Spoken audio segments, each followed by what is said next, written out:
Okay, let's take a look at number 22 from 5.4 from your homework. Maximizing volume. There's a little sneaky perhaps step in this one, and then everything cleans up pretty well after that. Find the dimensions of a right circular cylinder, so I've drawn that one here, that can be inscribed in a sphere. So it fits in a sphere and it would hit on edges. So that's kind of the tricky part to it. I'm not even going to draw that part.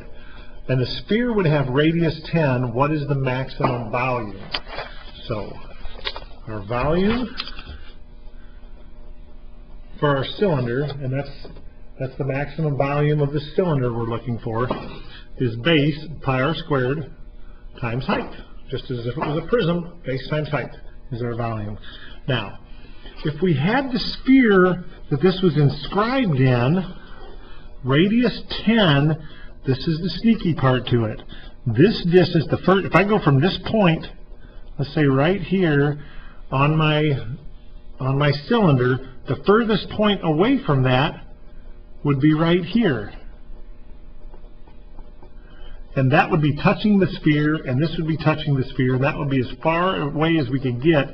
Therefore, this would be 20, and what did it say? It said that it was 10 centimeters radius. So this right in here would be the center of the sphere that inscribed that, and this would be 10, this would be 10, but this is 20 total centimeters, which gives me a relation between r and h and the 20. We have a Pythagorean relationship there. So I know that that's not r squared. I know that 2r squared plus h squared has to equal 20 squared, or 4r squared plus h squared has to equal 400. Now, here's my options. At first, if I look at this, I might say, well, let's solve for h. Solving for h, not so bad, but I'd get 400 minus 4r squared, square root of all of that, and I'd put that value in here, and that would work. Solving for r would be kind of a mess, because I'd have to subtract h squared, divide 4, take the square root, put it back into this thing, square that all. But how about being sneaky and just solving for r squared? R squared would equal 400 minus h squared on 4, or r squared would equal 100 minus h squared on 4. Maybe I want to just use that in place of all of r squared. So there's my volume in terms of r and h. Now, my volume, I'm going to put it over here and give myself some room. How about this? Volume equals pi times, in place of r squared, 100 minus h squared on 4 times h. So there we go. I'm going to work with that. So that's volume just in terms of h, which is kind of what I'd like to have. I think I'm going to distribute that. Volume in terms of h, I get 100 pi h minus pi h cubed on 4. Alright, so let's go with our derivative work here. First derivative, and that's all we're going to need. This is a constant, 100 pi. We don't have to do this product rule. Pi is just a number. So this is 100 pi minus the derivative of this. The pi on 4 would survive, so I would get 3 pi on 4 times h squared. I'm interested when that's 0 or non-differentiable. Well, it's differentiable all the time. So when 100 pi minus 3/4 pi h squared equals 0, I don't like working with fractions. I'm going to multiply by 4. 400 pi minus 3 pi h squared equals 0. I guess I'll go 400. I'm going to divide everything by pi here, both sides. So I just get 400 minus 3h squared equals 0. Or h equals 400, divide away the 3. Take the square root of, plus or minus, but it's only positive here. So I get h is 20 on root 3, or 20 root 3 on 3. So h value, 20 on root 3.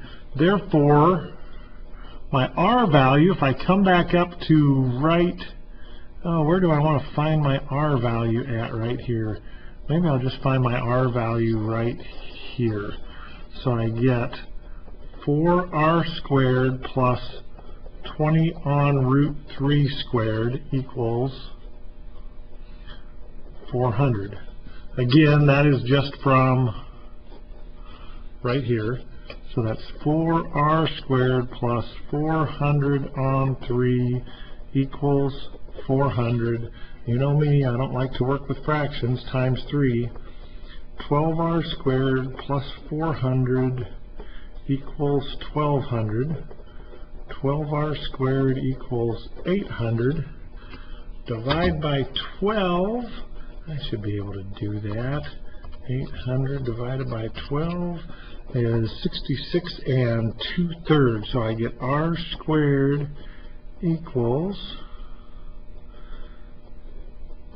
66 2/3, or what will we get there? 200 thirds. Maybe making this harder than I need to. And I get r equals square root of, that would be 10 root 2 on root 3. Or if you like, 10 root 6 on 3. So there's our r, there's our h. I'm going to join that back up here. R is 10 root 6 on 3. H is 20 on root 3. Or if you like, 20 root 3 on 3, that our maximum volume based on r and h, is pi times 10 root 6 on 3 squared times 20 root 3 on 3, or pi times 100 times 6, 600 on 9. 609 reduces by 3 to 200 on 3 times 20 root 3 on 3 for, what do we end up with here? Big mess. I end up with 4, 3 zeros, a root 3, a pi, and all on 9. Sorry, put all that together. I was off the screen. I just got so involved in it. So that would be, what are we dealing in centimeters? There's our volume. So centimeters cubed, centimeters here, and all of our answers are tied up in there. That would be our maximum volume. Okay, hope that was helpful.